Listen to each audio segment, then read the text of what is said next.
The idea of a German muscle car sounds almost contradictory, because the very definition of muscle cars grew out of a uniquely American culture. In the United States, the 1960s and 1970s were dominated by affordable midsize coupes and sedans stuffed with enormous V8 engines, designed to go fast in a straight line and deliver raw, visceral power.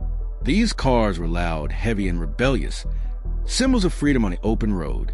Germany, on the other hand, had a completely different philosophy when it came to building automobiles. German engineers focused on balance, handling, long-distance refinement, and precision.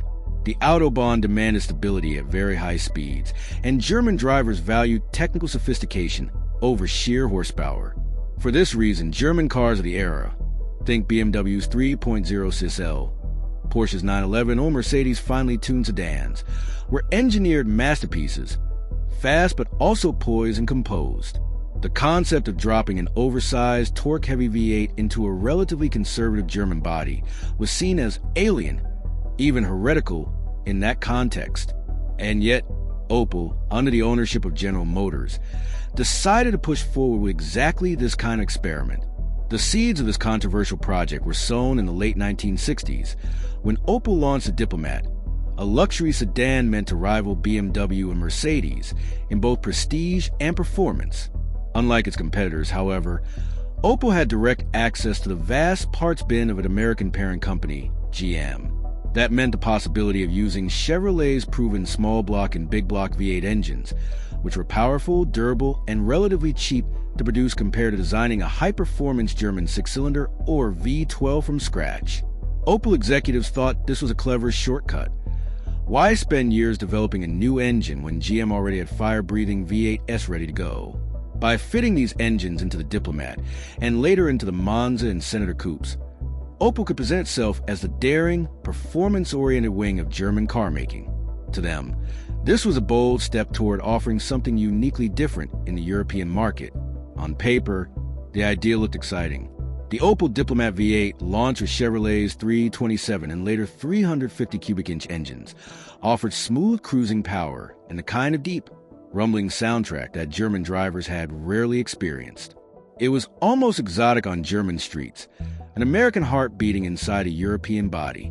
The Diplomat looked elegant and understated, but when you turned the key, it growled like a Camaro or Corvette. This was unheard of in a German luxury car. Even later, when Opel experimented with putting a V8 into its Monza coupe, the car promised to be something unique, a sleek German fastback with raw muscle power under the hood, capable of drag race launches while still offering Autobahn comfort. But the excitement quickly collided with reality. The American V8s were powerful, yes, but they were also heavy, thirsty, and not particularly suited to the kind of refined, high-speed cruising that Germans expected. They lacked the high-revving character and surgical smoothness of BMW inline sixes or Mercedes straight sixes. Worse still, the timing could not have been worse. Just as Opel was pushing forward with these big V8 machines, the 1973 oil crisis hit Europe, sending fuel prices soaring. Suddenly, cars that guzzled fuel were not just impractical, but borderline irresponsible in the eyes of many buyers. Opel's V8 offering seemed completely out of step with the economic and cultural climate. Even beyond the oil crisis, there was a philosophical clash at play. German automotive purists felt that Opel was betraying its engineering traditions by relying on American hardware. Instead of crafting a bespoke German performance engine, they had simply dropped in a US V8 that emphasized brute force over sophistication. Enthusiasts who revered German precision saw this as a dilution of identity. To them, Opel's V8s weren't true German performance cars. They were American muscle cars wearing a German disguise. While BMW's M cars and Mercedes AMG 2 machines were engineering triumphs that balanced performance with finesse, Opel's V8 experiments were seen as crude and unsophisticated. They were cars that looked European but behaved like Detroit iron, and for many, that made them controversial from the very start. At the same time, though, there was an undeniable appeal. For a small niche of enthusiasts, these Opel V8 cars represented something daring and exciting, breaking free from the mold of conservative German engineering. They were louder, bolder, and more aggressive than anything else Germany had to offer. They stood out on the Autobahn not for their poise, but for their presence. The kind of cars that turned heads because they sounded and felt different. They were anomalies in a country where driving culture emphasized discipline and precision, almost like rebellious imports that somehow slipped through the cracks of German sensibilities. This paradox, an American-style machine built and sold by a German company, is what cemented their place in history as the most controversial German muscle cars ever conceived. The legacy of Opel's V8 experiments is perhaps even more fascinating than their creation, because it reflects the deep divide in how different cultures interpret performance and identity in automobiles. When the Opel Diplomat V8 and later V8 equipped Monza and Senator concepts rolled out, they did not fit neatly into any category.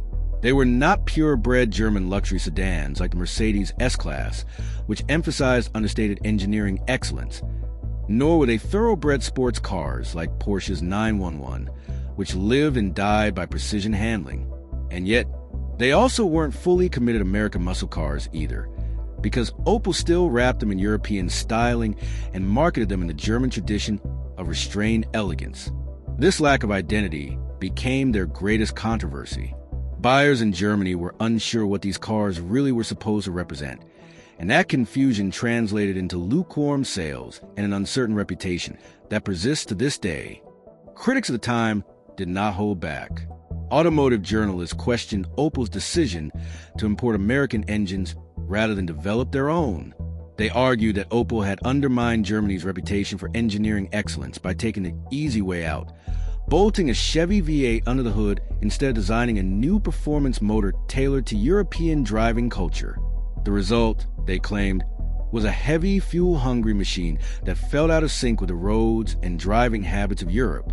On tight, winding German B-roads, the big V8s were cumbersome compared to the nimble BMW 3.0 CSL, or even a Mercedes 280C. And while the cars had Autobahn-worthy top speeds, their handling and refinement were not on the same level as their German competitors. In short, Opel's V8s were criticized for lacking the very traits that German cars were most celebrated for. The oil crises of the 1970s made matters even worse. In the United States, gas was cheap enough that muscle cars, though bruised by rising insurance costs and emissions regulations, still held a place in popular culture. In Europe, however, the sudden jump in fuel prices made large displacement engines deeply impractical. Opel's V8 cars, with their American-style appetite for fuel, suddenly looked outdated, wasteful, and even arrogant in the eyes of many German consumers. Buyers who wanted power and prestige turned instead to BMW and Mercedes, which offer performance cars with smaller, more efficient engines that still deliver refinement and status. This left Opel's V8 project stranded in no man's land. Too thirsty for everyday German buyers, too unsophisticated for purists, and too expensive to appeal as niche curiosities. Yet, despite these criticisms, the cars never completely disappeared from memory.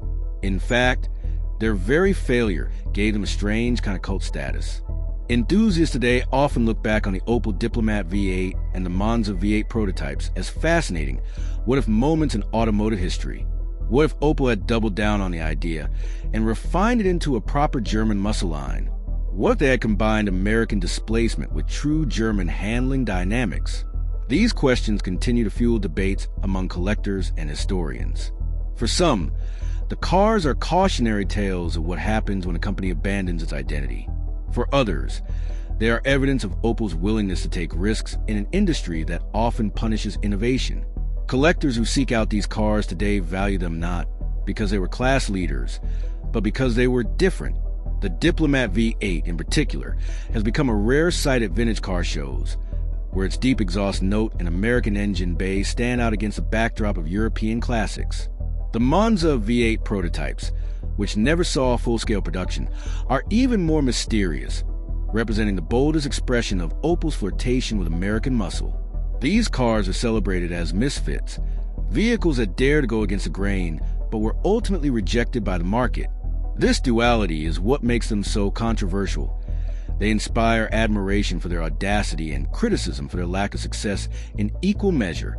In the grander scheme of German automotive history, the Opel V8 projects serve as a reminder of how deeply cultural values shape car design. Germany has always valued engineering purity, efficiency, and discipline. America, on the other hand, has embraced excess, individuality, and raw power. Opel tried to merge the two worlds, but instead of creating a harmonious hybrid, they ended up with a car that satisfied neither side fully. That is why they remain the most controversial German muscle cars ever made. They are at once symbols of ambition and of miscalculation, celebrated for their uniqueness, yet remembered for their failure. And perhaps that is why their story endures. They force us to ask important questions about what defines a muscle car, what defines a German car, and whether those two identities can ever truly coexist. For some enthusiasts, the Diplomat V8 represents the ultimate betrayal of German values, a car that never should have existed. For others, it is an underappreciated gem, proof that Germany once dared to experiment with a raw, rebellious kind of performance that its automakers usually avoided. Either way, the controversy ensures that the Opel V8S will never be forgotten. Instead of blending quietly into the long list of European sedans and coupes, they carve out a unique, polarizing place in history, forever remembered as Germany's most daring, most misunderstood, and most controversial attempt at building a muscle car.